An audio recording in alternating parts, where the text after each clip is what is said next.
Oke Lur, selamat datang di Alur.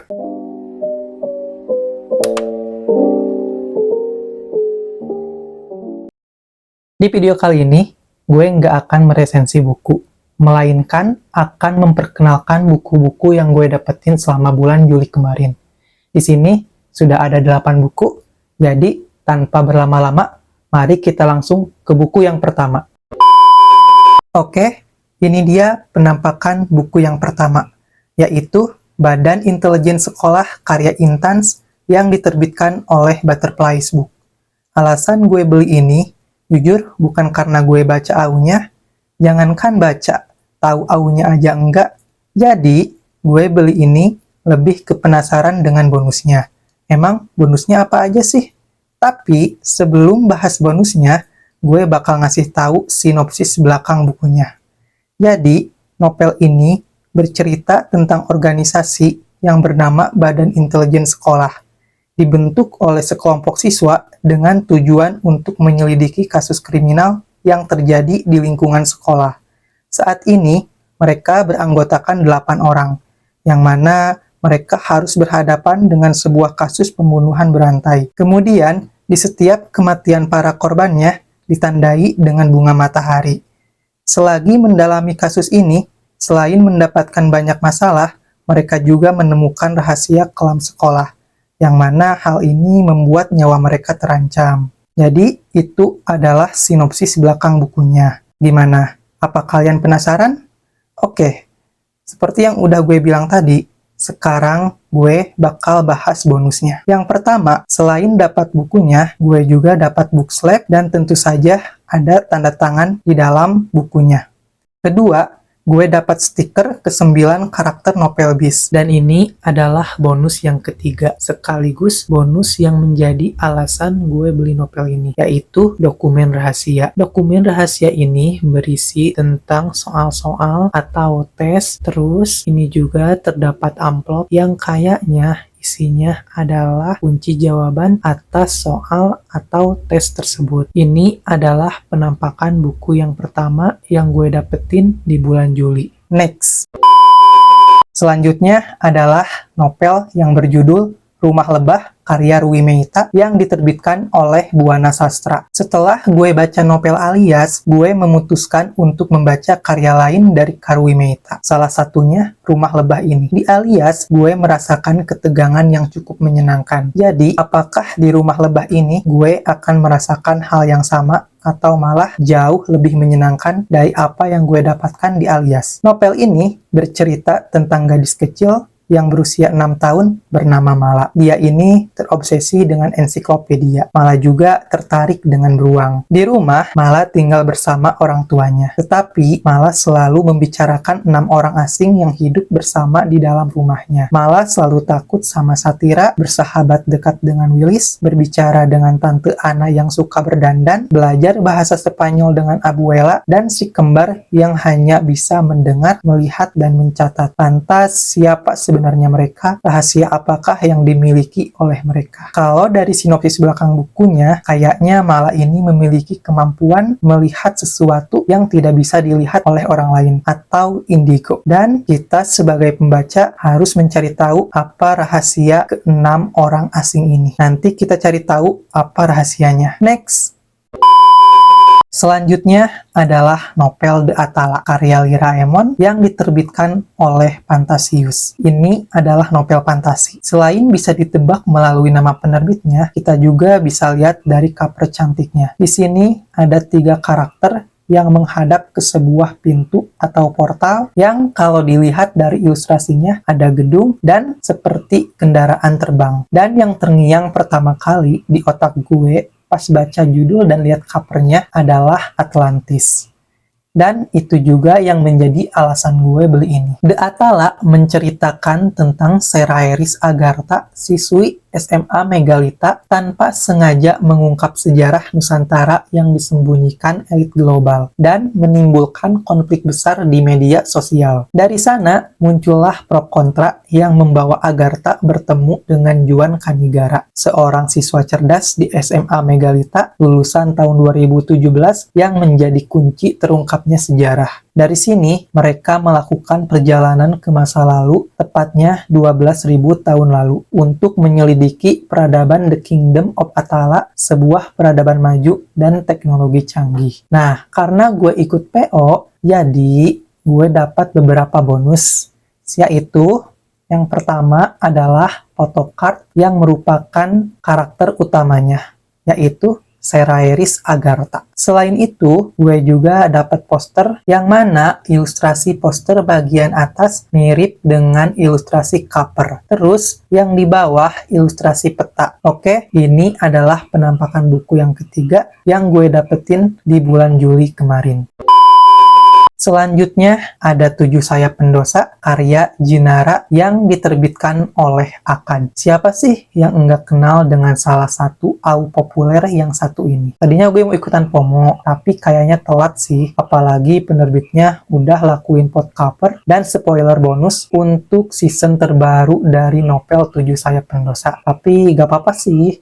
Gue tahu banget momennya, yang mana kalau gak salah terciptanya AU ini setelah teaser foto comeback NCT dipublis. Kenapa? Karena gue ketika lihat kolom komentar banyak banget orang yang berseru kepada para penulis untuk membuatkan fiksi penggemar mereka. Dan salah satunya adalah 7 Sayap Pendosa ini. Emangnya novel ini menceritakan tentang apa sih? Oke, ini adalah sinopsis singkatnya. Sebuah mayat perempuan ditemukan di kelas 11 MIPA dengan sehelai bulu dan bangkai kupu-kupu di sebelahnya. Ditambah sikap kepala sekolah yang seakan menutupi insiden tersebut. Insiden ini yang memicu terbentuknya grup 7 Sayap Pendosa, yang mana ketujuh siswa ini sepakat untuk mengungkap apa yang ditutupi oleh kepala sekolah. Yang ternyata si kepala sekolah ini tuh terjerat isu dugaan korupsi, penjualan obat terlarang, hingga menutupi berbagai skandal. Sayangnya, aksi mereka memicu seseorang untuk mengancam keselamatan mereka. Sekilas dari sinopsis singkatnya ada kemiripan dengan Badan Intelijen Sekolah tadi, tentang suatu grup atau organisasi yang terbentuk karena sebuah peristiwa mengerikan atau insiden yang janggal. Dan nyawa mereka sama-sama terancam setelah memutuskan untuk mencari tahu. Di bis, korbannya ditandai dengan bunga matahari. Kalau di 7 Sayap Pendosa ditandai dengan adanya bulu dan bangkai kupu-kupu di sebelah jasad. Nah,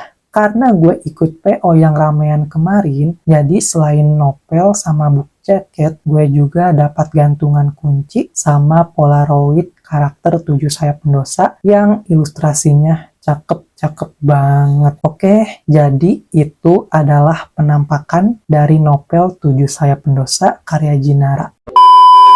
Oke, untuk buku selanjutnya adalah I'm Not Stupid karya Husnul Art yang diterbitkan oleh Kakenat Book. Jauh sebelum novel ini diterbitkan, gue udah baca beberapa part di Wattpad. Dan gara-gara baca beberapa part itu, akhirnya gue mutusin buat beli buku fisiknya. Pas gue baca di Wattpad, narasinya rapi, enak dibaca, dan tentu saja bikin penasaran. Ya iyalah, kalau gak bikin penasaran, mana beli kan? Novel ini bercerita tentang Wiraha Dwi Kunchoro yang sempat menemukan kalimat ini di mana-mana. Dan tanpa dimungkiri, awalnya dia itu ingin mendemo sekolah lantaran 8 peraturan aneh. Tapi takdir malah mempertemukannya dengan Aspa. Aspa memberikan buku keramat sambil bilang ke Wiraha, bacalah.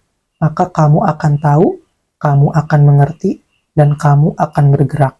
Dari sana, tepatnya ketika Wiraha tertidur, setelah baca buku keramat, dia memasuki alam mimpi yang membawanya ke masa lalu di tahun 2008 bersama 8 hantu misterius yang merupakan korban kebakaran laboratorium sekolah. Kayaknya dari sini Wiraha dan si 8 hantu itu akan melewati petualangan yang menyenangkan di sekolah itu. Gimana? Apa kalian penasaran? Sekilas dari sinopsis belakang bukunya juga agak mirip dengan Rumah Lebah ya, malah dengan 6 hantu, sementara Wiraha dengan 8 hantu. Next! Selanjutnya adalah buku yang berjudul Semalam di Kereta Bima Sakti, karya Miyazawa Kenji yang diterbitkan oleh penerbit Mai. Sebenarnya buku ini udah masuk wishlist gue dari lama dan baru kesampaian sekarang. Emang kenapa sih dengan buku ini sampai masuk list? Gue juga gak tahu, tapi jujur saja gue suka banget sama cover dan judulnya. Cakep gitu, enak dilihatnya, kayak estetik, terus futuristik juga. Terus, buku ini bercerita tentang Giovanni, seorang laki-laki yang kesepian. Ia selalu diganggu oleh anak-anak lain di sekolah karena ayahnya tak kunjung pulang dari melaut. Pada suatu malam, ia mendapatkan kesempatan ajaib bersama Campanella yang merupakan sahabatnya. Mereka berkeliling galaksi Bima Sakti dengan sebuah kereta. Namun, tugas kereta tersebut tidak hanya terbang mengarungi langit malam. Jadi, apa tugas lain dari kereta itu? Nanti kita cari tahu. Next! Selanjutnya adalah buku yang berjudul Kita Pergi Hari Ini, karya Jigi Gesha Geopienaja Brijki, yang diterbitkan oleh Gramedia Pustaka Utama. Sama halnya dengan novel Semalam di Kereta Bima Sakti. Alasan gue beli buku ini karena judulnya dan covernya yang cantik, menarik, dan estetik. Gue bakalan baca blurb-nya yang sebenarnya udah gue baca dan gue bingung. Wait a minute. Who are you? Jadi mari kita berbagi kebingungan ini. Ini dia blurb-nya. Mi dan Ma dan Mo tidak pernah melihat kucing seperti Nona Gigi. Tentu saja mereka sudah pernah melihat kucing biasa, tapi Nona Gigi adalah kucing luar biasa. Kucing luar biasa berarti kucing yang di luar kebiasaan. Nona Gigi adalah cara lain yang dinantikan oleh Bapak dan Ibu Mo untuk menjaga Mi, Ma, dan Mo ketika keduanya keluar rumah untuk mencari uang. Sebab di kota Suara, semua uang yang tersedia di dasar laut sudah diambil oleh para perompak, uang di bawah tanah diambil oleh para perampok, dan uang di ranting pohon diambil oleh pengusaha kayu yang jahat. Nona Gigi mengajak Mi dan Ma dan Mo dan Pipi dan Pupu, anak kembar tetangga baru, bertualang mengunjungi tempat-tempat indah. Mereka naik kereta air, bertemu Kolonel Jagung, bermain di sirkus sendu, dan menyaksikan kemegahan kota terapung kucing luar biasa. Kita pergi hari ini ke tempat-tempat indah dalam mimpi-mimpi anak-anak baik-baik. Jadi itulah sinopsis belakang bukunya. Jujur, sampai saat ini gue gak tahu buku ini menceritakan tentang apa. Yang jelas kayaknya ini tentang petualangan Nona Gigi bersama Mi dan Ma dan Mo dan Pipi Pupu si kembar yang berpetualang ke tempat-tempat indah. Jadi kita lihat aja keindahan seperti apa yang akan mereka suguhkan kepada para pembaca. Next! Oke, yang terakhir adalah Imam Tarawih karya Pidi Putri yang diterbitkan oleh AE Publishing. Berbeda dengan buku-buku sebelumnya, novel ini adalah pemberian dari temen gue yang tiada lain adalah penulisnya sendiri. Makasih Pidi udah mempercayakan karya debut solo ke gue. Tungguin reviewnya, meskipun dia sendiri meminta gue untuk tidak membacanya. Cukup jadi pajangan saja. Katanya malu untuk di-review, tapi gue bakal review entah di Instagram atau mungkin di YouTube channel gue, yaitu YouTube channel Alur. Oke, novel ini bercerita tentang jingga yang tak pernah menginjakan kakinya ke masjid karena sibuk mengurusi kepentingan dunia. Akan tetapi, di malam pertama bulan Ramadan, tepatnya ketika sholat tarawih, jingga terhipnotis akan lantunan sang imam. Di sanalah perjalanan spiritual jingga yang dibumbui kisah romansa dimulai. Dan buat kalian yang pengen beli novel ini, langsung hubungi saja penulisnya atau penerbitnya di Instagram. Jadi, itu saja book haul versi Alur. Bagaimana dengan buku haul kalian selama bulan Juli kemarin, dan buku apa aja yang telah berhasil kalian coret dari wishlist, dan bagaimana kondisi dompet kalian selama bulan Juli kemarin, apakah aman atau malah sebaliknya. Coba komen di bawah. So, mungkin itu saja video kali ini. Mohon maaf bila ada salah-salah kata. Jangan lupa like, komen, dan subscribe supaya kalian tidak ketinggalan video-video selanjutnya. Bye-bye!